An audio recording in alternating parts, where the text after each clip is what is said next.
Quiet.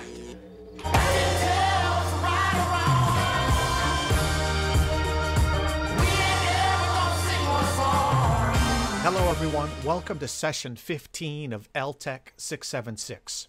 Today we're going to continue with our fifth theme, gender and digital equity, and we'll be doing that by talking about how gender intersects with education, technology, and leadership. So let's get started. Last week, we talked about how females have endured differing educational expectations and opportunities compared to their male counterparts. Today, I want to talk a little bit about women in higher education. Now, many of you know, I suspect, that women surpass men by record numbers in college enrollment and completion. In addition, they also have a more positive view than men about the value of higher education. Here's some data from the Pew Research Center showing the growth in female enrollment and how over time, dating back to about 1965 up to about 2009, and you can see here it was about 1989 when the female enrollment began to outpace male enrollment. And another data point here is that completion rates for young female college students outpaces the completion rates of young male college students. And you can see that tipping point happened about 1992, 1993, and now it's significantly different.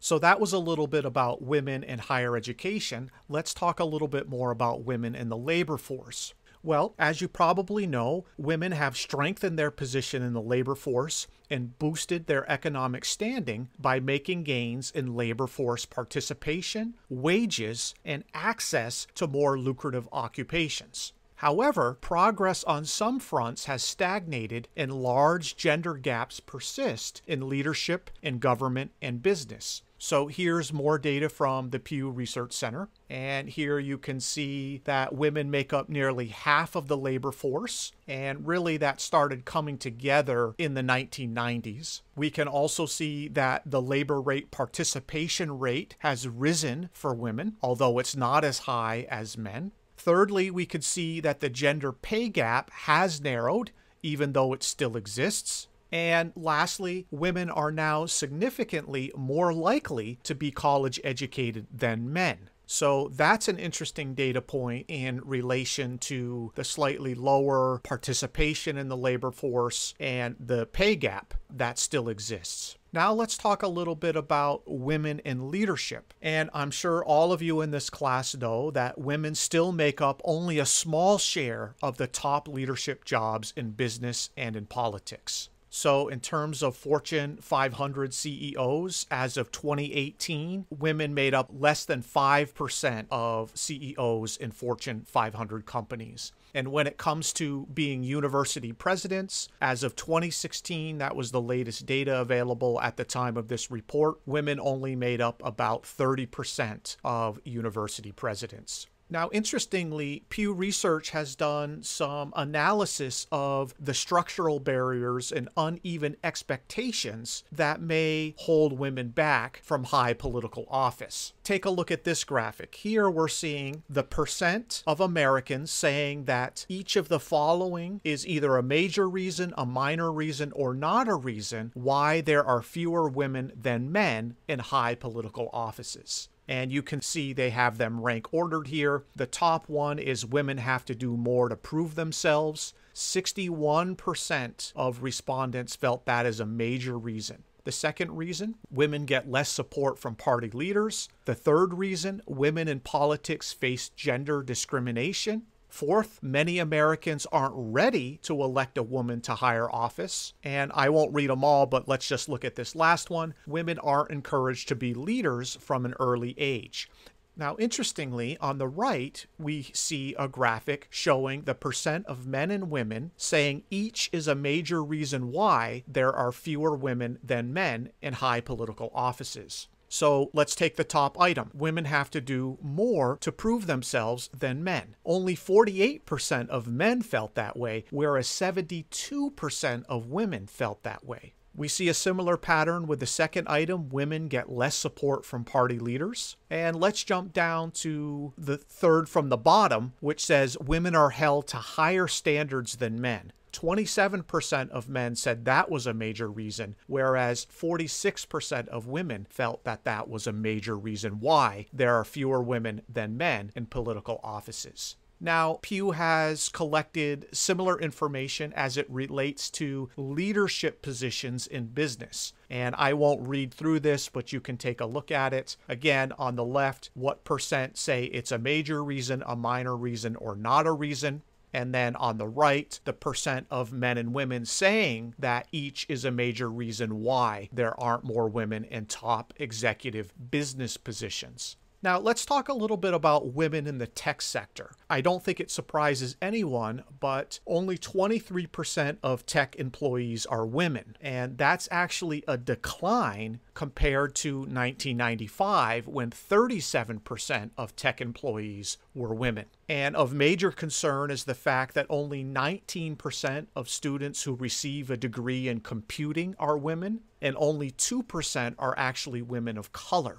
So there's real concern about female participation in technology-related sectors. And here is some data related to women working at major technology companies. The reality is that the share of women in technology jobs has grown, but it is still low. And here we see 4 major technology companies comparing 2014 to 2019 data.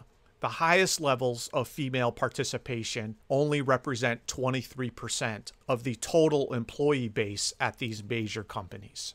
Now, I want to rewind all the way back to session 7 when we were talking about the analysis of inputs, processes, and outcomes. And in particular, Sutton's focus in 1991 on the race, class, and gender differences in computer competence. And of course, let me just highlight 2 of those points here. In 1991, Sutton reported that gender differences were found in computer competence in 7th grade, 11th grade, and 12th grade students as it relates to computer literacy. And importantly, boys outperformed girls in programming commands, program composition skills, and debugging. So the question, of course, is where are we today? Well, the organization Girls Who Code have given us some related information.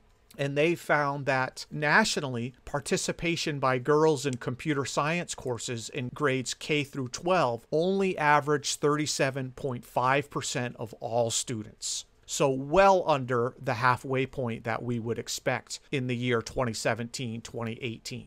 And importantly, girls in historically underrepresented groups, their participation rate is even lower and just below 16% of all students. Now, here's another set of data that relates to why women drop out of computer science. So this has to do with once they actually enroll in higher education in computer science, they typically have to take a series of courses. Computer Science 101, Computer Science 201, and Computer Science 230. I think this is from Duke University.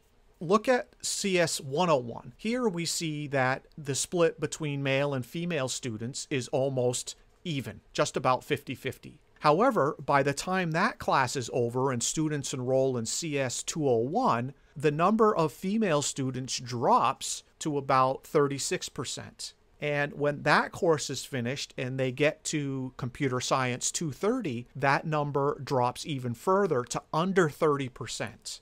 And so this is a really interesting look indicating that something is happening in those computer science courses that is pushing female students out of that major. Now let's put that in the context of what majors females have been majoring in over the past 40 years.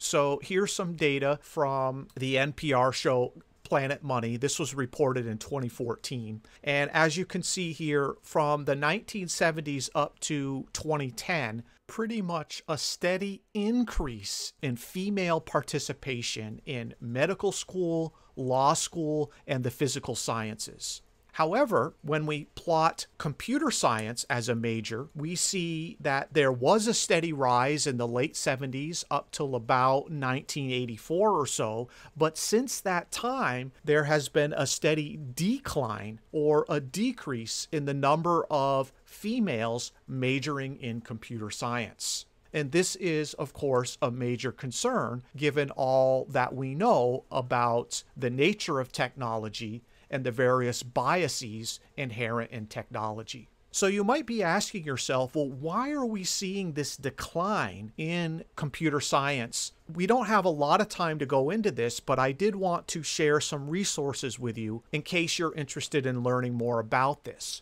Research has looked at beliefs about intelligence and how that influences females' interest in different topics. Other research has looked at stereotypes related to computer science. Other areas of interest include self-assessment, as well as the college student experience, and the skills or lack of skills that university and college faculty bring to the computer science classroom. And other research, of course, has looked at implicit and workplace biases. So if you're interested in learning more about any of those areas as it relates to women in computer science, be sure to check out these optional reading resources available in Canvas. Finally, I want to end by talking about strategies for attracting girls to computer science. The Girls Who Code organization has put forth 4 policy recommendations that lawmakers should implement in order to increase computer science participation by girls and women.